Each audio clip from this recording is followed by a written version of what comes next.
Okay, so I'm in a bit of a rush right now. So this is gonna be a quick shout-out video on my custom DIY made. This is a road vehicle. Its name is Kenshin. Now you're thinking, how do you get the on my name? Because this is my name. As you can see, the model. You can roll around. Look at the face. Looks confident.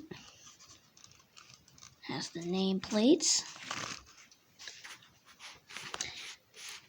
I think this is mostly it for it. I mean, really, I'm liking this custom. So here it is on the Superstation right here. It just floats on those rails. So yeah, that's just my custom made named Kenshin. So yeah. Bye.